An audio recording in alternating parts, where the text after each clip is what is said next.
Good morning students. आज मैं फिर आपके सामने एक नया टॉपिक लेकर हाजिर हुआ हूँ।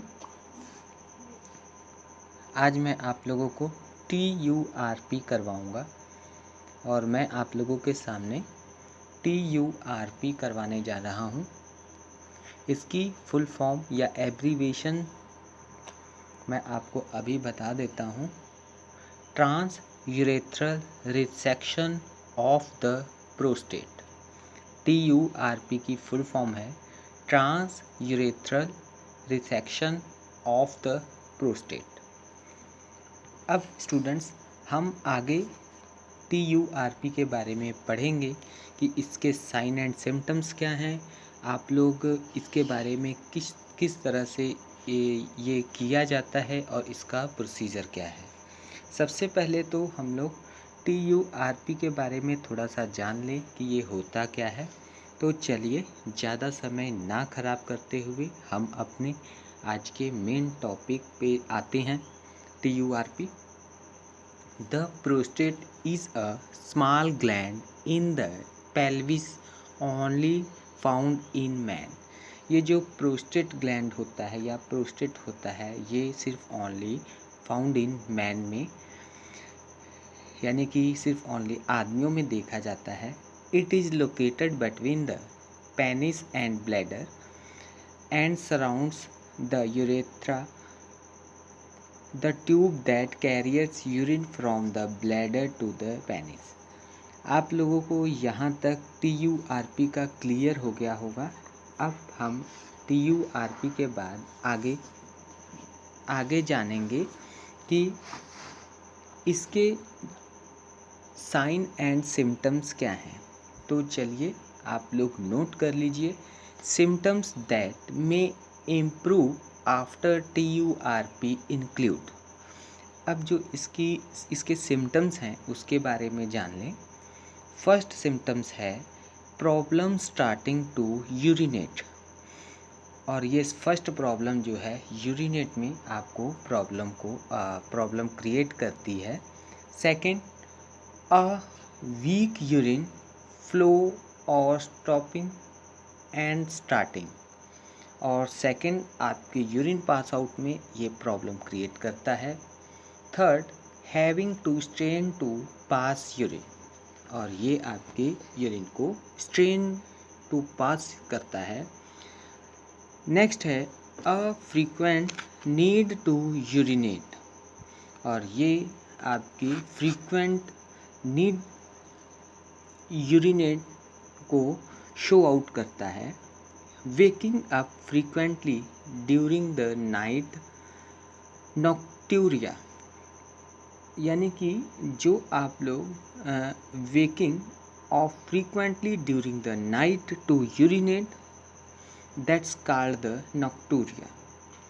नेक्स्ट पॉइंट है a sudden urge to urinate.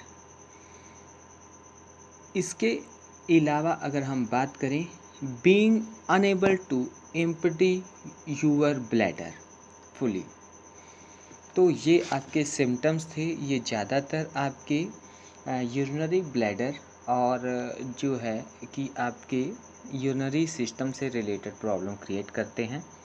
और वैसे भी हम लोग यहाँ पे प्रोस्टेट ग्लैंड की या प्रोस्टेट की बात कर रहे हैं, तो डेफिनेटली ये जो है आपके यूरिन से ज़्यादा रिलेटेड है।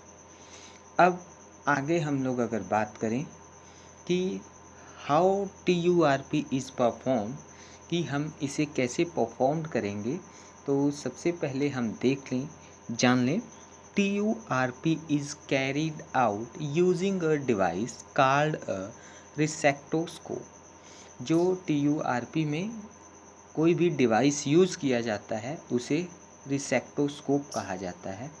Which is a thin metal tube, ये एक पतली मेटल की ट्यूब होती है कंटेनिंग ए लाइट, और वो लाइट से जुड़ी हुई होती है।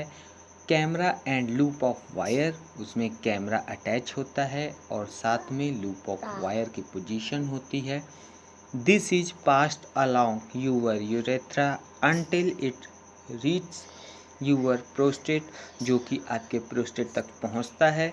विच मीन्स नो कट्स, इसमें कोई कट की ज़रूरत नहीं पड़ती है। Need to be made in your skin, यानी कि आपकी स्किन की।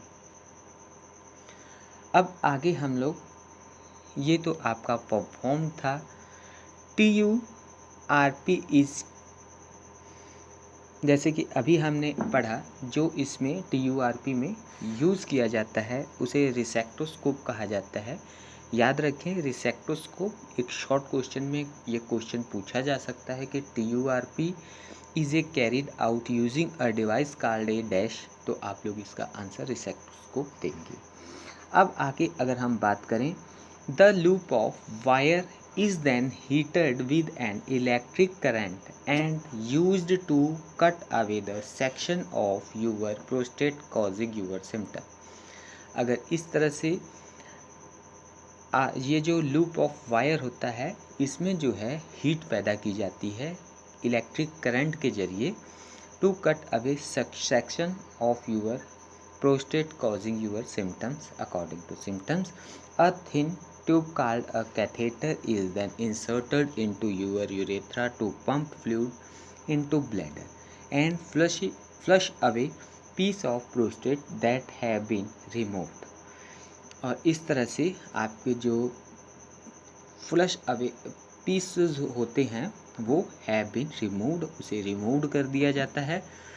और ये जो कंडीशन होती है ये रिमूव किया जाता है। इसी में एक चीज़ और मैं आपको बता दूं, ये या तो ये ज़्यादातर जो है स्पाइनल एनेस्थीसिया के थ्रू किया जाता है, और साथ में जनरल और स्पाइनल एनेस्थीसिया दोनों ही यूज़ कर सकते हैं, लेकिन ज़्यादातर जो है doctor spinal anaesthesia is used, इसमें यूज़ करना ज़्यादा अच्छा समझा जाता है। वैसे अगर बात करें तो जनरल और स्पाइनल एनेस्थीसिया यूज़ किया जाता है।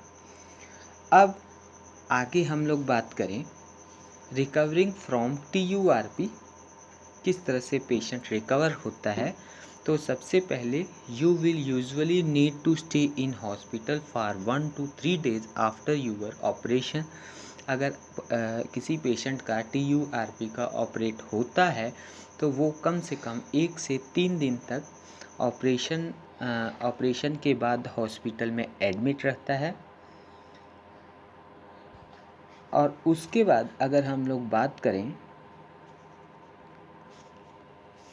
तो उसके बाद धीरे धीरे उस पेशेंट को रिलीफ, यानी कि उस पेशेंट को 1 से 3 दिन के बाद उसे छोड़ दिया जाता है, और उसे जो है हम लोग कह सकते हैं कि अप्रॉक्सीमेटली वो सही हो जाता है, जैसे कि हमने अभी तक पढ़ा।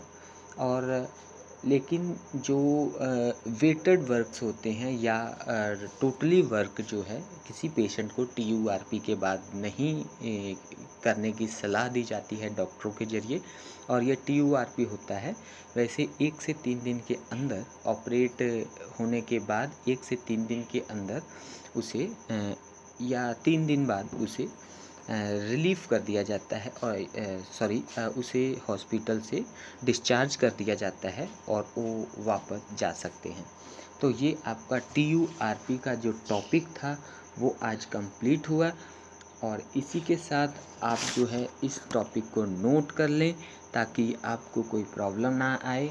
अगर किसी को इस टॉपिक में कोई प्रॉब्लम है तो आप लोग पूछ सकते हैं, और या कमेंट सेक्शन में आप मुझे बता सकते हैं।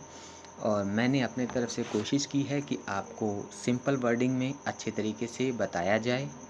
और मिलते हैं कल हम लोग नेक्स्ट वीडियो के साथ, नेक्स्ट टॉपिक के साथ। तब तक के लिए थैंक यू।